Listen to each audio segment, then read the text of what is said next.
दिगंबरा दिगंबरा श्रीपाद वल्लभ दिगंबरा दिगंबरा दिगंबरा श्रीपाद वल्लभ दिगंबरा। अवधूत चिंतन श्री गुरुदेव दत्त। श्री सद्गुरु स्वामी महाराज की जय। श्री सद्गुरु काका महाराज की जय। अखंड मंडलाकारं व्याप्तं येन चराचरं तत्पदं दर्शितं येन तस्मै श्री गुरवे नमः।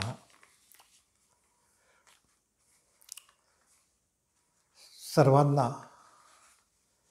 दीपावलीच्या शुभेच्छा आणि हे दीपावलीच्या पासून सुरू होणाऱ्या नववर्षाच्या देखील आर्थिक शुभेच्छा। हे नवीन वर्ष आनंदाचं, सुखाचं, भरभराटीचं आणि निरोगी जावो अशी परमहंस परिव्राजकाचार्य श्री लोकनाथ तीर्थ स्वामी महाराज व परमपूजनीय शक्तिपाताचार्य श्री नारायण काका ढेकणे महाराज यांच्या चरणी विनम्र प्रार्थना आहे। आपल्याला कल्पना असेच की 27 ऑक्टोबर बुधवार रोजी परमपूजनीय नारायण काकांचं 9वं पुण्यस्मरणाचा कार्यक्रम महायोगश्रम नाशिक येथे साजरा करण्यात आला। संध्याकाळी कीर्तनाचा कार्यक्रम हा प्रक्षेपित करण्यात आला। त्याला सगळ्यांनी भरभरून प्रतिसाद दिला, याबद्दल सगळ्यांना धन्यवाद। त्या दिवशीचा कार्यक्रम दुपारपासून चांगल्या रीतीने, अतिशय शिस्तबद्ध रीतीने पार पडला। हे सगळं श्रेय साधकांनाच आहे, यात शंका नाही। यावेळेला आपण पिंडदर्शन ठेवल्यामुळे बाहेरगावचे देखील अनेक साधक आले आणि सर्व नियमांचं पालन करून त्यांना दर्शनाचा लाभ झाला। ही फार आनंदाची गोष्ट आहे। याच निमित्ताने आपण काका महाराजांचं जे संक्षिप्त चरित्र बघत आहोत। मागच्या पाळीला आपण बघितलं की नाशिक येथील साधकांसाठी परमपूजनीय काका महाराजांनी महिन्याच्या पहिल्या रविवारी साधना शिबिर ठेवायला सुरुवात केली। असेच शिबिर आमच्यासाठी पण ठेवा म्हणून अनेक बाहेरगावच्या साधकांनी परमपूजनीय काका महाराजांना विनंती केली आणि काका महाराज त्या विनंतीला विचार करून त्यांनी ठरवलं की ठीक आहे, महिन्याच्या दुसऱ्या किंवा तिसऱ्या रविवारी आपण हे शिबिर घेत जाऊ। याच वेळेला अनेक जण महायोगाश्रमाला अनेक म्हणजे विभूती भेट देत असत। प्रामुख्याने दत्त महाराज कवीश्वर हे येत असत। त्यावेळेला आश्रमाचं बांधकाम सुरू झालेलं होतं। आश्रम पूर्ण बांधून झालेला नव्हता, परंतु विद्यावाचस्पती परमपूजनीय दत्त महाराजांचं काका महाराजांवर अतिशय प्रेम होतं। काका महाराजांना देखील त्यांच्या मनामध्ये फार आदर होता आणि त्यामुळे नाशिकमध्ये आल्यानंतर दत्त महाराज काका महाराजांना भेटले नाही आणि गेले आहेत असं कधीच घडलं नाही। पण जी येण्याची काळवेळ ठरलेली नसायची, परंतु आपण जसं म्हणतो तसं अगदी दत्त म्हणून ते उभे राहायचे आणि काका महाराजांना येऊन भेटायचे। एक दिवशी सकाळी 8:45-9च्या सुमारास, बहुतेक त्या दिवशी सुट्टी असावी, दत्त महाराज काका महाराजांकडे अचानक आले।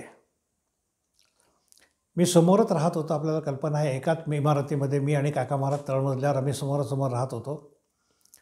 काका महाराजांनी विशिष्ट प्रकाराने बेल वाजवली आणि मला कल्पना आली की काका महाराज काहीतरी बोलवत आहेत। आम्ही गेल्यानंतर बघितलं तर दत्त महाराज आलेले आहेत। त्यांना शिरसाष्टांग नमस्कार केला आणि काका महाराज मला म्हणाले की अरे प्रकाश वर जा, अण्णांना बोलवून आण, त्यांना सांग की दत्त महाराज आलेले आहेत, दर्शनाला या. अण्णा कुलकर्णी म्हणून एक वयोवृद्ध 75च्या आसपासचे 3ऱ्या मजल्यावर राहत असत. मी 3ऱ्या मजल्यावर गेलो आणि म्हटलं की अण्णा, खाली दत्त महाराज आलेले आहेत काका महाराजांकडे आणि आपल्याला दर्शनाला बोलवलं आहे काका महाराजांनी. ते पोथी वाचत होते. त्यांनी मला पोथीचं पहिलं पान जे असतं किंवा कव्हर जे असतं ते दाखवलं. ते श्री गुरुचरित्र वाचत होते. मी खाली आलो आणि काका महाराजांना सांगितलं की अण्णा, गुरुचरित्र वाचतात आहे, एखाद्याबद्दल किती आदर असावा, किती उच्च कोटीचा आदर असावा आणि तो समर्पक शब्दात कसा व्यक्त करावा आणि कशा भावना असतात याचं त्यावेळेला अतिशय उत्तम उदाहरण मी काका महाराजांच्या रूपाने बघितलं. काका महाराजांनी मला काय सांगावं, अरे वर जा आणि अण्णांना सांग की ज्यांचं दर्शन व्हावं म्हणून गुरुचरित्र वाचायचं आहे, तेच प्रत्यक्ष दत्त महाराज खाली आलेले आहेत, तुम्ही लवकर खाली या. मी पण वर गेलो, त्यांना सांगितलं आणि अण्णांनी येऊन देखील दर्शन घेतलं. तर एकमेकाबद्दल किती आदर असावा आणि दत्त महाराजांचं बाबतीत ते खरं होतं इतका आदर असणं, कारण त्यांची विनम्रता, विनयशीलता, त्यांचा प्रेमळ स्वभाव, सगळ्यांना आपलं म्हणणं, हा जे काय सगळे त्यांचे गुण होते, त्या गुणांचाच प्रभाव असावा की काका महाराजांच्या मनामध्ये दत्त महाराजांबद्दल इतकं उच्च स्थान होतं. दत्त महाराजांवरून अजून एक प्रसंग आठवला की आत्ता जो आपण उल्लेख केला की बाहेरगावच्या साधकांसाठी शिबिर, असंच एका महिन्यामध्ये आम्ही शिबिर ठेवलं आणि त्या शिबिराची रविवारी असल्यामुळे शिबिराची ती तयारी करण्यासाठी मी शनिवारी अर्धा दिवस रजा काढून घरी आलो आणि काका महाराजांकडे 3-3:30 वाजता गेलो दुपारी. त्यावेळेला एक साधक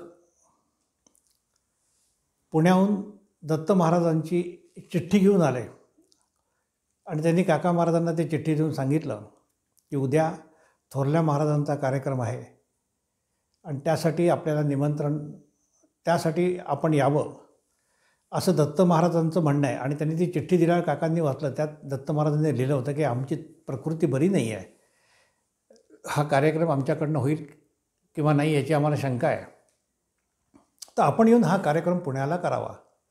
काका महाराजांनी मला सांगितलं की अरे दत्त महाराजांची आणि तुम्ही येऊन तो कार्यक्रम केला म्हणजे आम्हाला काळजी वाटणार नाही, असं दत्त महाराजांनी शेवटी लिहिलं होतं. काका महाराज म्हटले की अरे चल, मला जायला पाहिजे, मी ताबडतोब जातो. दुसऱ्या दिवशी शिबिर होतं. शिबिराचे आपल्याला कार्यक्रम माहिती आहे की 24 तासाचं मौनाचं शिबिर असायचं. आदल्या दिवशी संध्याकाळी 7 पासून दुसऱ्या दिवशी संध्याकाळी 7 हे शिबिर असायचं. त्यामुळे जवळजवळ 6 ते 8 तास काका महाराजांबरोबर साधना होत असे, प्रश्नोत्तरी होत असे. नंतर आपल्या वाचनालयात असलेले काही चरित्र, काही पुस्तकं हे ते साधक वाचत असत आणि असा पूर्ण भरगच्च असा कार्यक्रम असे. तर काका महाराज म्हणले अरे मी निघतो म्हटल्यानंतर मला एकदम धस्स झालं की काका महाराज नाही आणि कार्यक्रम कसा काय होणार. तर काका महाराज त्यांची बॅग भरायला सुरुवात केली. मला कल्पना असल्यामुळे मी त्यांच्या हातात हे दे, ते सामान दे, काका महाराज भरत होते.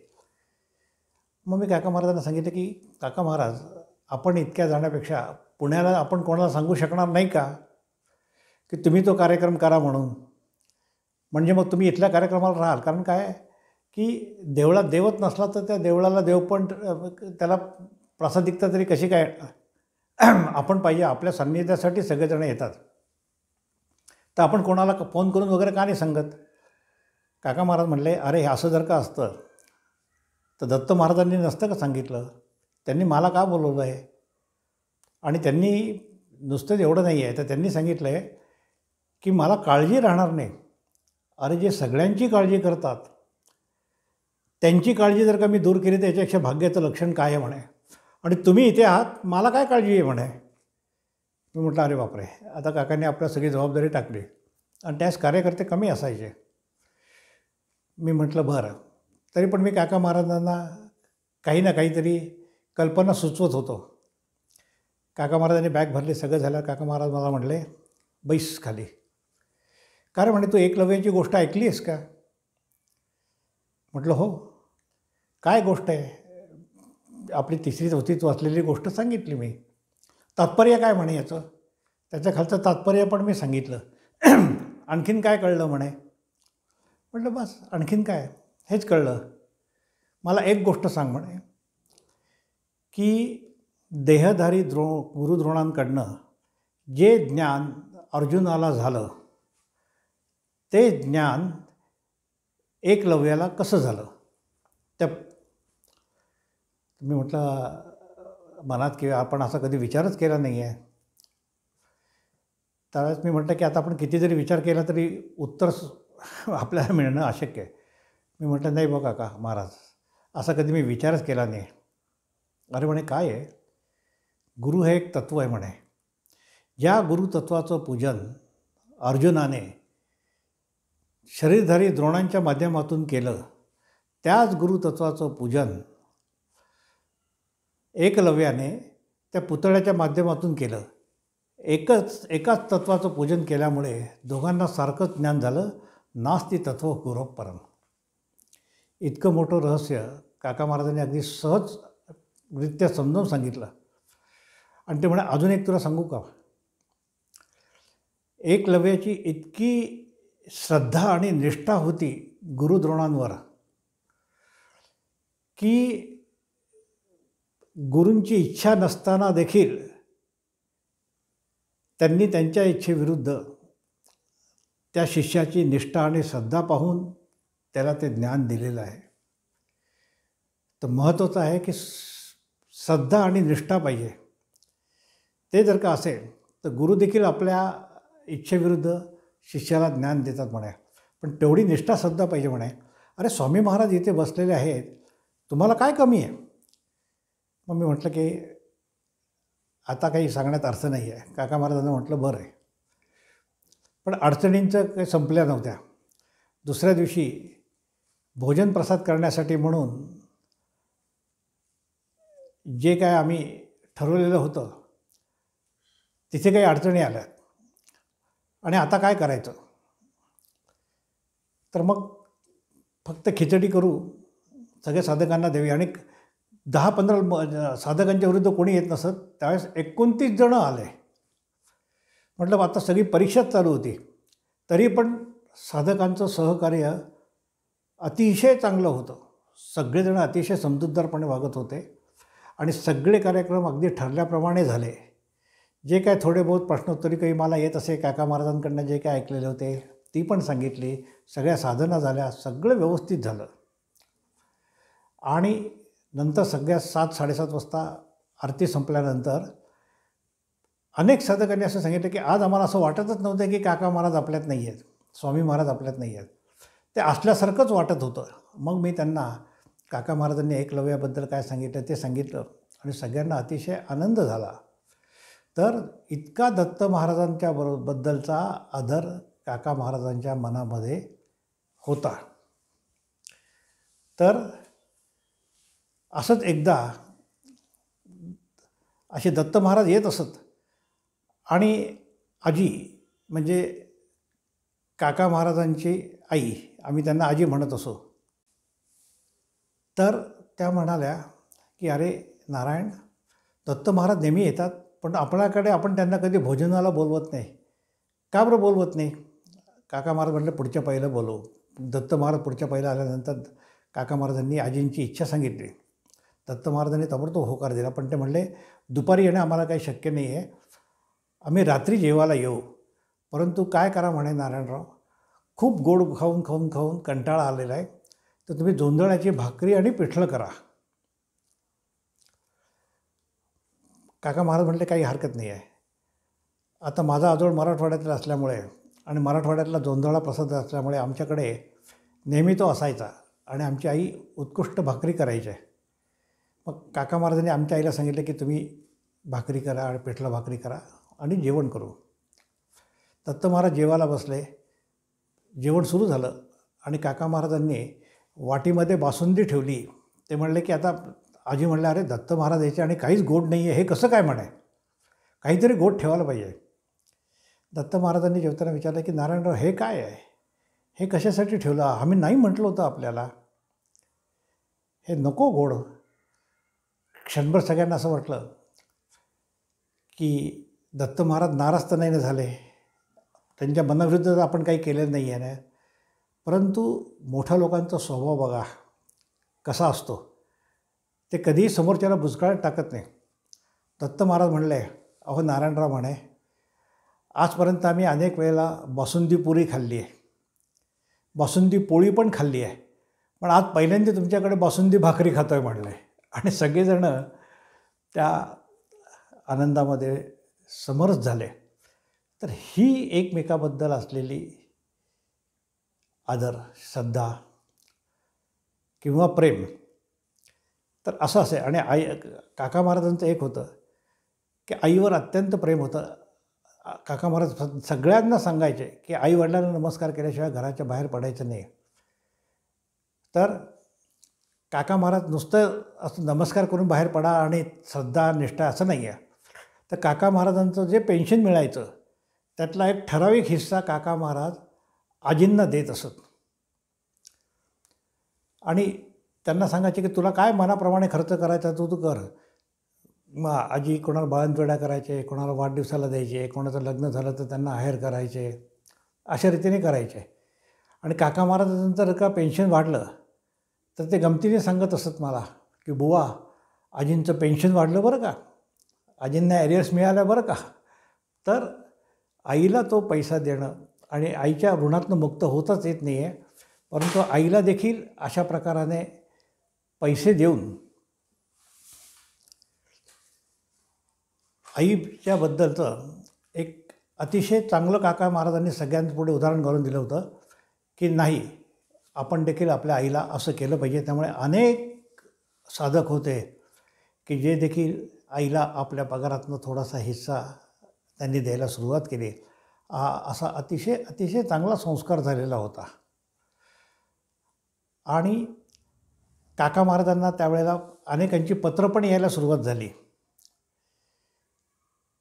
आणि त्या पत्रांना काका महाराज उत्तरं लिहित असत. पण इतकी पत्रं असत की काका महाराजांना कोणीतरी एक लेखनिक असावा असं वाटायला लागलं.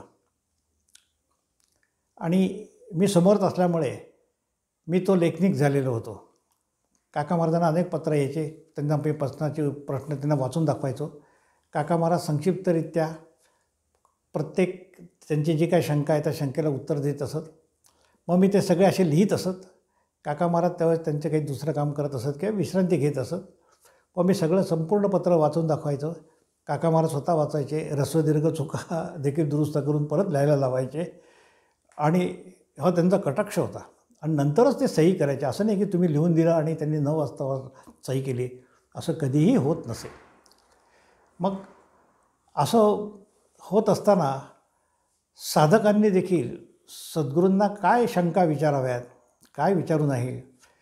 तर दत्त महाराजांच्या अंगात जसं थोडीशी स्थितप्रज्ञता होती तशी काका महाराजांना वकील काका महाराजांनी तो आदर्श ठेवलेला असावा. एकदा काय झालं, असंच पत्रोत्तर आल्यानंतर पत्र फोडून मी वाचत होतो आणि एका साधकाचं पत्र आलं. त्यांनी काय लिहावं, त्यांनी लिहावं की काका महाराज मी दाढी वाढवली आहे. काही जणांचं असं म्हणणं आहे की मला दाढी फार छान दिसते, मी ती दाढी ठेवावी. काहींचं म्हणणं असं आहे की तुला दाढी काही चांगली दिसत नाही, तू ती दाढी काढून टाक, तर मी काय करू. हा प्रश्न ऐकल्यानंतर मला देखील थोडंसं वैषम्यच वाटलं की असं पत्र आपण वाचायला पाहिजे होतं का, असं हे करायला पाहिजे का. पण काका महाराज काही नाही, काका महाराज अतिशय शांत होते. असा प्रश्न ऐकल्यावर काका महाराजांनी मला काय सांगावं, अरे म्हणे त्याला लिही की मी दाढी ठेवावी का हो नाही अशा 2 चिठ्ठ्या टाक स्वामींच्या समोर आणि तिसऱ्या कोणाला तरी ते उचलायला लाव. हो आलं तर दाढी ठेव, नाही आलं तर दाढी काढून टाक. इतकं सहजरित्या त्यांनी ते घेतलं. परंतु शिष्याने काय विचारावं का, काय काय काय काहीही नाही. त्याचबरोबर एक नागपूरची आपली साधिका होती, तिचं पत्र आलं की गेले दीड वर्ष झालं माझे पतिराज हे पॅरालिसिसने आजारी असून ते सध्या अंथरुणाला खिळून आहेत. सगळ्या गोष्टी अंथरुणात होत आहे. दिवसभर मी त्यांच्या सेवेत असते आणि माझी साधनाच होत नाही आहे. तर मी काय करावं? काका महाराजांनी त्याला उत्तर लिहायला सांगितलं की त्यांना सांगा की आपण जी पतिसेवा करत आहात तीच साधना आहे असं समजा. वेगळी साधना करण्याची गरज नाही आहे. त्यांना आपल्या सेवेची गरज आहे, तीच तुम्ही करत राहा आणि त्यांची प्रकृती लवकर बरी हो अशी आम्ही परमेश्वराच्या चरणी प्रार्थना करत आहोत. तर एखाद्या साधिकेला देखील किंवा कशा रीतीने मार्गदर्शन करावं अशाच प्रकारचे प्रश्न तरी आपण जर का बघितलं तर सद्गुरू साधक संवादामध्ये गुरुवाणी महाराजांनी देखील अशाच प्रकारची उत्तरं दिलेली आहेत. तर ह्या महात्म्यांची विचारसरणी किती एकसारखी असते हे याच्यावरून दिसून येतं. त्यानंतर एक पत्र आलं आणि ते पत्र मी वाचायला सुरुवात केली. त्याने सांगितलं की महाराजजी, if I apply for the diksha and if I am bestowed upon by the diksha will solve my following personal problems. काका म्हणले, अरे तू इंग्लिशमध्ये का सांगतोय म्हणले, मला मराठी येतं ना म्हणे, मराठीत वाचते पत्र. म्हटलं नाही काका महाराज, यांनी इंग्लिशमध्येच पत्र लिहिलेलं आहे. म्हटलं कोण आहे रे म्हणे हा? म्हटलं काका हा पुण्याचा आहे, हा पुणेकर आहे, हा काही करू शकतो. काका म्हणले नाही मी पण पुणेकर आहे. इतका काका महाराजांना पुण्याबद्दल अभिमान होता, कारण काकांचं बालपण सगळं पुण्यात गेलं होतं. तर असो, तर अशा रीतीने ही पत्र लिहिण्यात आलेली होती. आणि तो दिवस जवळ आला की ज्या दिवशी 12 मे 1991 या रोजी स्वामी महाराजांच्या चरणाधिष्ठांची स्थापना परमपूजनीय दत्त महाराज कवीश्वर यांच्या हस्ते नाशिकच्या महायोगाश्रमात झाली. आणि हे सांगताना जसं मी मगाशी सांगितलं की आजींना पैसे खर्च करण्यासाठी काका महाराज देत असत. आजींना जे पैसे उरले त्याच्यातनं जे उरायचे ते बाजूला टाकायचे आणि सरते शेवटी आजींनी 51,000ची देणगी ही त्या महायोगाश्रमाला बांधकामासाठी दिली. त्याच वेळेला एक वाईट घटना अशी घडली की काका महाराजांचे धाकटे बंधू होते, प्रभाकर पंत आम्ही त्यांना म्हणत असू, त्यांचं दुःखद निधन झालं. आणि त्यांनी एक LICची पॉलिसी काढली होती, त्याला नॉमिनेशन म्हणून आजींचं नाव लिहिलं होतं. ते पैसे आजींना मिळाले. आजी म्हणले, अरे मला हे काय करायचे त्याचे पैसे? आजींनी परत स्वतःचे पैसे टाकले आणि आणखीन 50,000ची देणगी आश्रमाला दिली. एवढे हे सगळं ढेकणे कुटुंबीय जे होतं हे त्या कामामध्ये समरस झालेलं होतं. आणि एवढंच नव्हे तर या बांधणीसाठी, महायोगाश्रम बांधणीसाठी जे पैसे लागतील ह्या पैशासाठी काही जाहीर कार्यक्रम पण करण्यात आले. आपल्याला कल्पना आहे की आपले ठाण्याचे परमपूजनीय डॉक्टर देशपांडे महाराज यांनी अनुप जलोटा, त्यावेळेला ते भजन सम्राट होते, त्यांची भजनं खूप गाजत होती आणि त्यांचा कार्यक्रम मुंबईला ठेवला. ते आणि त्यांचे सहकारी यांनी अतिशय मेहनत घेतली आणि ज्या वेळेला खरोखरच कामाला पैशाची गरज होती त्यावेळेस त्यांनी एक चांगलं भरघोस आर्थिक सहाय्य या कार्यक्रमाच्या माध्यमातून मिळवून दिलं. त्याचप्रमाणे नाशिकमध्ये कवी, गीतकार, संगीतकार यशवंत देव यांचा देखील कार्यक्रम काका महाराजांनी ठेवला नाशिकमध्ये आणि त्याच्यामधनं देखील आर्थिक मदत जी झाली ती सगळी त्या आश्रमाला त्यांनी ती दिली. एवढंच नव्हे तर अनेक दानशूर व्यक्तींनी तर दिले, परंतु जो सामान्य साधक आहे या सामान्य साधकाला देखील काका महाराजांनी पावती पुस्तकं छापली होती ती दिली आणि त्यांनी सांगितलं की याच्याद्वारे तुम्ही अर्थसहाय्य मिळवत जा. अतिशय कमी किमतीचे ते पावती होत्या. परंतु ज्यावेळेला अनुप जलोटाचा कार्यक्रम झाला त्यावेळेला तत्कालीन माजी मुख्यमंत्री वसंतदादा पाटील या कार्यक्रमाचे अध्यक्ष होते. त्यांची आणि काका महाराजांची ओळख होती, कारण काका महाराज एक वर्षभर मंत्रालयात काम केलेलं होतं. ते म्हणले, अरे नारायण ढेकणे, एवढं सगळं कशाला करतो, तू ये आणि माझ्याकडनं पैसे घेऊन जा ना म्हणे. काका महाराज म्हणले, नाही, आमचा उद्देश असा आहे की आमचा मार्ग काय आहे, आम्ही काय काम करतो हे आहे. हे प्रत्येक तळागाळातल्या लोकांपाशी गेल्यानंतर नुसतंच आमचे साधक त्याच्याकडनं आर्थिक साहाय्य घेत नाही, तर त्याला मार्ग पण समजावून सांगतात आणि अशा रीतीने प्रसार प्रचार पण होतं. म्हणून आम्ही छोट्या छोट्या किमतीच्या पावत्या छापलेल्या आहेत आणि आमच्या सगळ्या साधकांना ते करायला लावतो आहोत. तर काका महाराजांनी तो एक ही आदर्श घालून दिला की नुसतं आपल्याला पैसे पाहिजे असं नाही आहे, तर आपला मार्गाचा देखील प्रसार प्रचार झाला पाहिजे. सर्वेपी सिद्धयोग दीक्षिताजी भवंतो, याची जी मुहूर्तमेढ आहे ही त्याच वेळेस रोवली गेली असं म्हटल्यास अतिशयोक्ती होऊ नये. आणि अशा रीतीने हे काम चालू होतं. मग 1991 साली स्वामींचं चरणाधिष्ठान स्थापन झाल्यानंतर 1992 मेमध्ये स्वामींची 100वी जयंती होती आणि त्या 100व्या जयंतीच्या वेळेस काका महाराजांनी एक महायोग संमेलन घेतलं.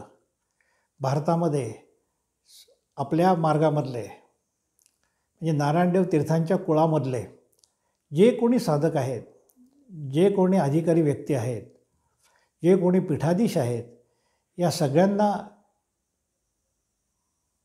एकाच व्यासपीठावर आणण्याचे त्यांनी प्रयत्न केले. सगळ्या साधकांचं एकत्रीकरणाचा प्रयत्न केलं. त्या कार्यक्रमाला परमहंस परिव्राजकाचार्य श्री शिवमतीर्थ स्वामी महाराज हे अध्यक्ष होते आणि 3 दिवसाचा हा कार्यक्रम होता. फार छान कार्यक्रम झाला.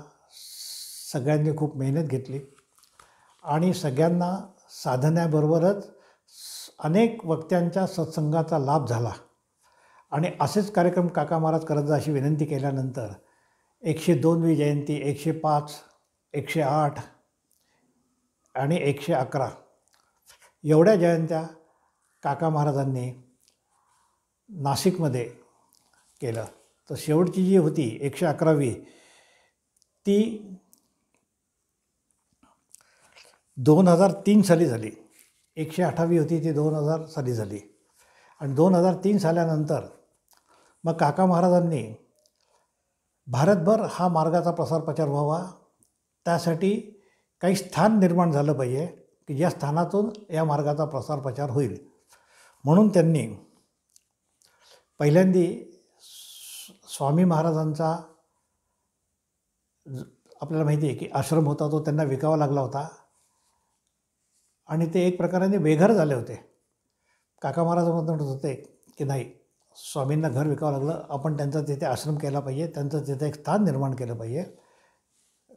आणि अगस्तेश्वराजवळ, दशाश्वमेध घाटजवळ, विश्वेश्वरजवळ अशा ठिकाणी काका महाराजांनी ते स्थान निर्माण केलं. ते 2004 साली, 2005ला पिठापुरमला केलं, 2007ला होशंगाबादला केलं आणि 2009ला रामेश्वरमला केलं. आणि काका महाराजांची इच्छा होती की नृसिंहवाडीमध्ये देखील आपलं स्थान झालं पाहिजे. पण त्याच्यामध्ये अनेक अडचणी येत गेल्या. पण काका महाराजांची इच्छा होती. शेवटी आम्ही त्यांनाच विनंती केली की काका महाराज आपणच हे कार्य करून घ्या, आम्ही पुष्कळ करायचा प्रयत्न करतो आहे. तर 2018 साली